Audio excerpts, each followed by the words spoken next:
My name is Chiwendu Osisiago, presenter of Television Nigerian Business Daily. In a globalizing world, ours is to keep you engaged, informed, and educated on contemporary happenings in the business world. We therefore command a special audience of business-minded viewers who are eager to know more about business. I mean, your business. Why don't you take advantage of our special affordable offer to let the world know about your concepts, your goods, and of course, your services? You can call us on 080-3071-6959 or 070-3234-9054. You can also visit us at Television Nigerian in Guzapi, Abuja, and follow us on all our social media handles on Facebook, YouTube, and of course, on Twitter at Television Nigerian. Your business is our concern.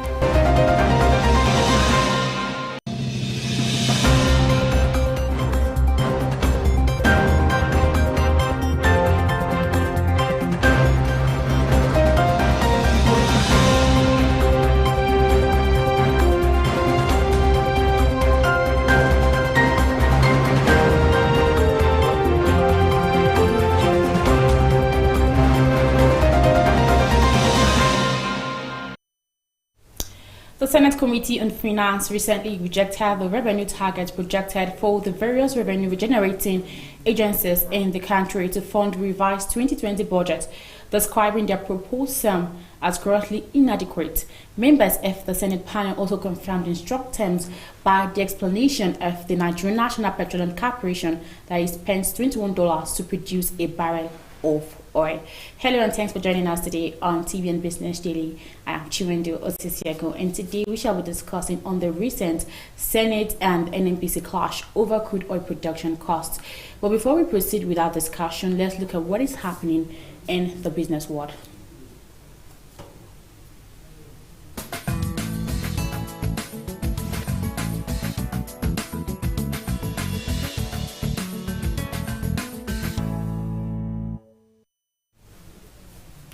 The negative impact of the coronavirus pandemic has resulted in the federal government recording a revenue shortfall of about 1.01 trillion naira in the first quarter of this year. The drop in revenue, according to documents obtained by the whistler.ng from the Budget Office of the Federation, was primarily due to the dwindling revenue inflow into the Federation account. The pandemic had so far led to an unprecedented drop in global crude oil prices. The outbreak of the deadly virus in Nigeria had resulted in the lockdown of many states, a development that has paralyzed economic activities. For oil revenue, the impact of the pandemic resulted in a shortfall of 195.37 billion naira, or 30% from the appropriated revenue target of 659.4 billion naira. The actual revenue generated during the 3-month period from oil was put at 464.03 billion naira. The total of 6,456,275 electricity users in Nigeria have not been metered and will have to pay a newly approved increased fee when purchasing meters.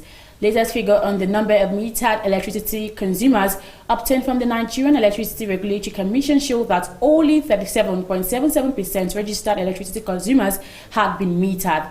The 37.77% represents 3,918,32 customers, meaning that 62.33% or 6,456,275 electricity users lacked meters. It was reported on Tuesday that power consumers will start paying more for prepaid meters as NEC had approved a hike in the prices of meters. The NEC chairman, Professor James Momo, confirmed this and stated that the commission pegged the new prices pursuant of Section 19 of the Meter Assets Provider Regulation. The Minister of Communications and Digital Economy, Dr. Issa Patami, has asked the appointed Executive Vice Chairman of the Nigerian Communications Commission, Professor Umar Dambata, and the entire management of the Commission to intensify their effort towards actualizing the digital economic agenda of the federal government. I beg your pardon. The minister spoke when the executive management of the NCC, led by Dambata, paid him a courtesy visit in Abuja, according to a statement made available to a correspondent by the NCC on Tuesday. Patami reminded Dambata that the President Muhammad Buhari was focused on boosting the digital economy.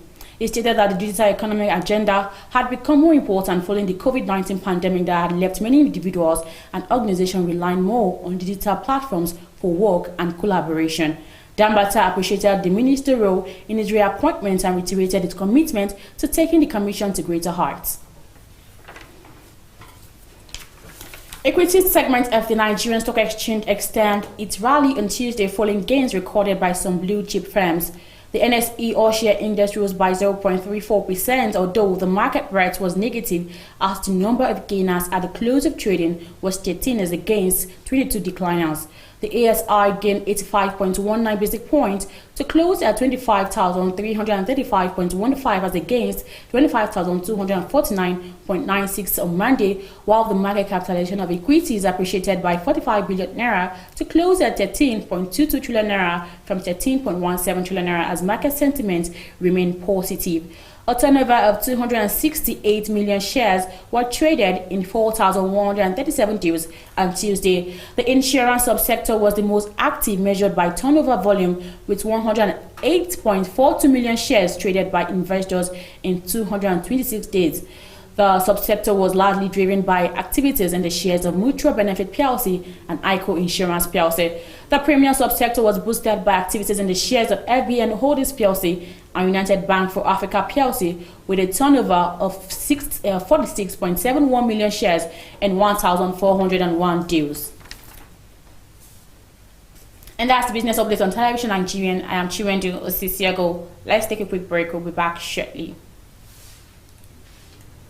My name is Chiwendu Osisiago, presenter Television Nigerian Business Daily. In a globalizing world, ours is to keep you engaged, informed, and educated on contemporary happenings in the business world. We therefore command a special audience of business-minded viewers who are eager to know more about business. I mean, your business. Why don't you take advantage of our special affordable offer to let the world know about your concepts, your goods, and of course, your services? You can call us on 080-3071-6959 or 070-3234-9054. You can also visit us at Television Nigerian in Guzapi, Abuja, and follow us on all the social media handles on Facebook, YouTube, and of course, on Twitter at Television Nigerian. Your business is our concern.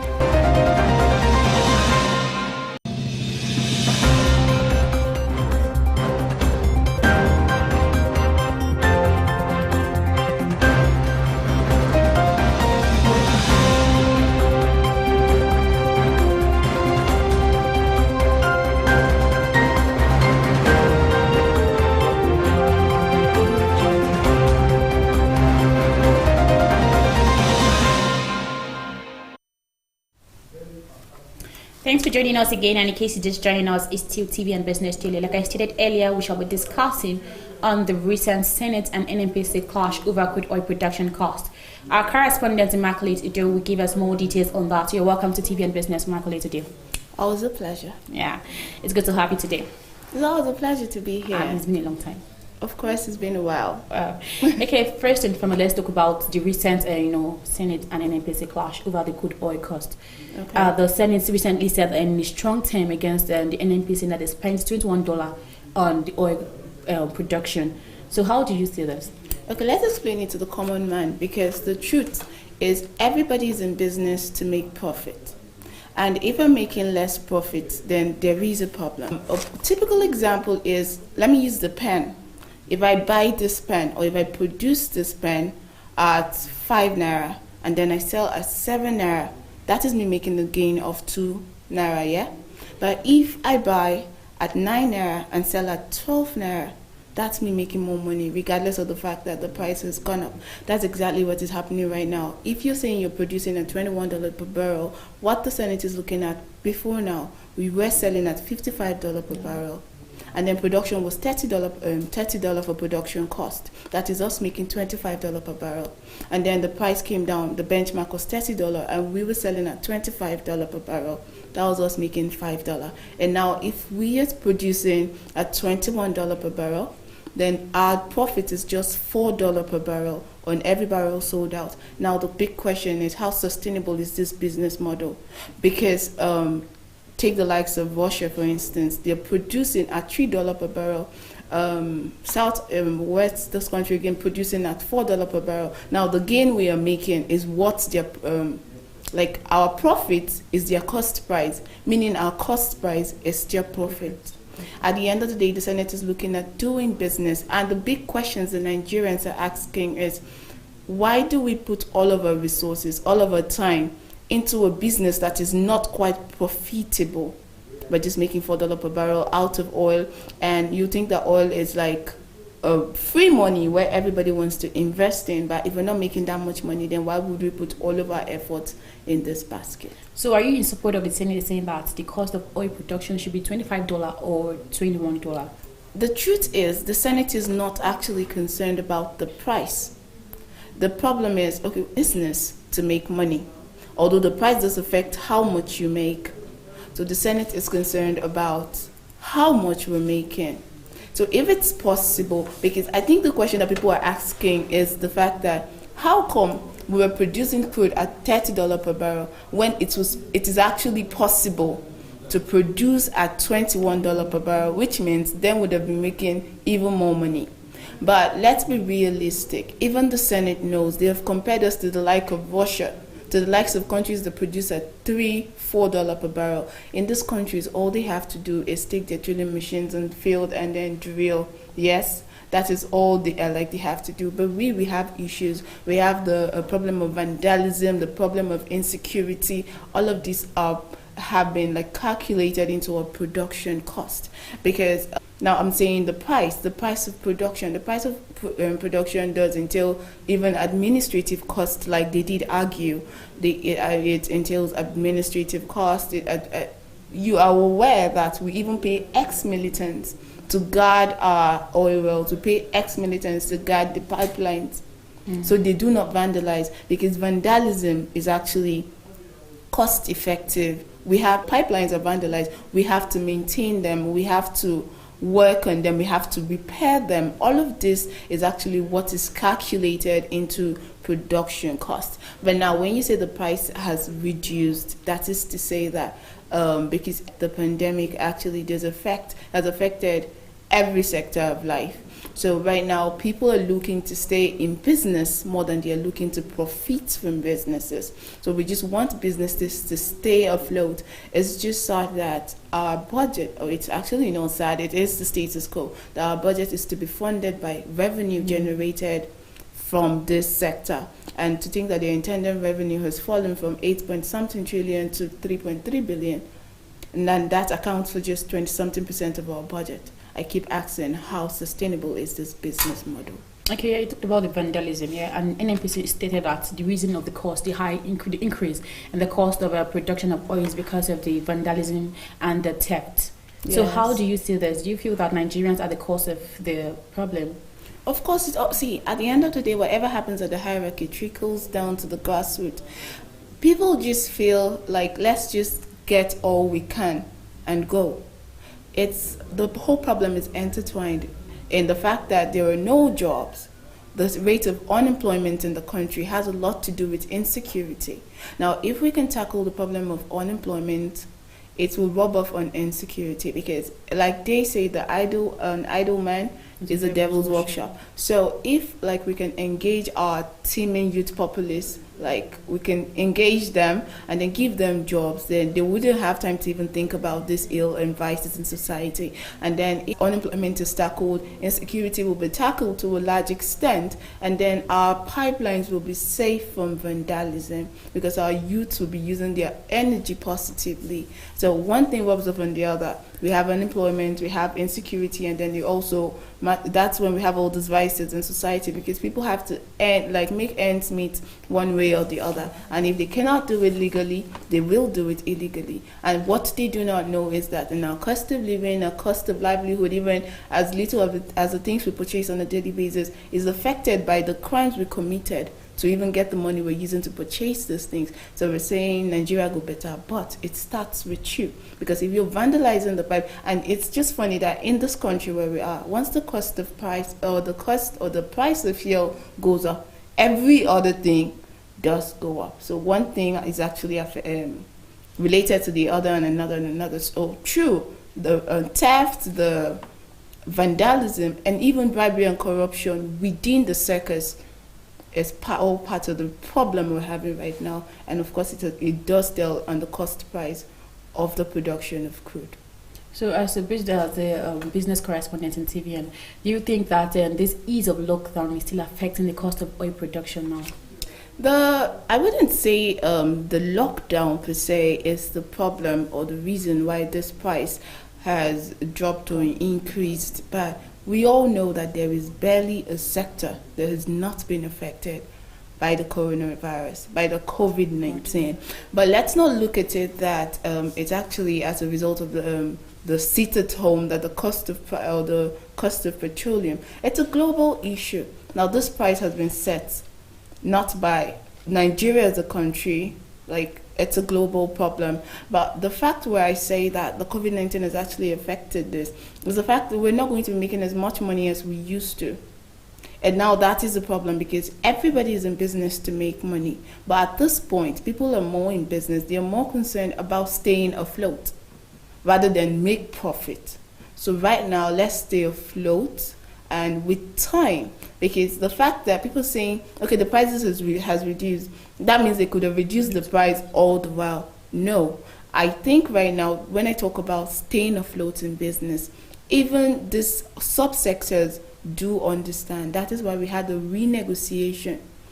Truly, the price of, the cost of production was $25 per barrel, and it was $21, but they were telling us $25. That means they had $4 to themselves, and we don't know what they were doing with it. The truth is, everybody knows how the pandemic has affected business. So now the NNPC negotiate with their stakeholders, and even these ex-militants that we did contract to guard our pipelines, we had to renegotiate, and that is why the cost of production has come down, because people are looking not to make profit now, but to stay in business. So the COVID-19 has affected almost, is there anything it hasn't affected anyway? It has affected everything, and yes, we could blame one on the other basically. Okay, now let's take a quick break, and after the break we'll continue with the discussion. So stay tuned.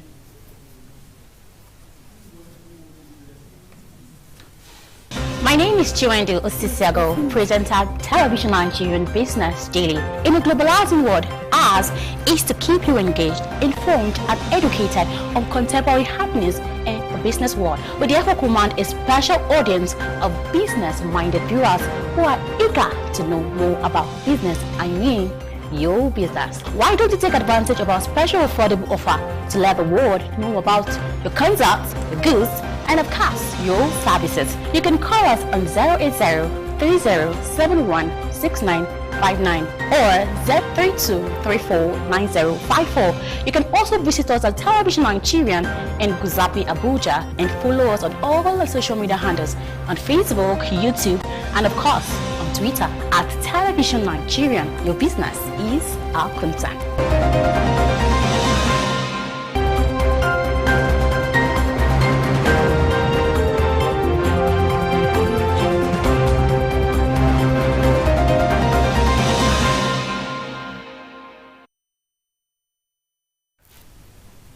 Many thanks for staying with us, and in case you're just joining us, it's still TV Investors. Like I said earlier, we've been discussing Senate and NNPC clash over crude oil production cost. And my correspondent is here. She's Immaculate Udo, who has been giving us the update that has been happening in the Senate panel.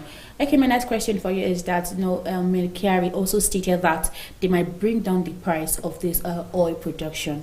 Do you see it as a good move for Nigerians? Yeah, he said that like we all said, that the cost of production is actually influenced by a couple of factors, and he said that one way they intend to do this is by cutting down on administrative cost.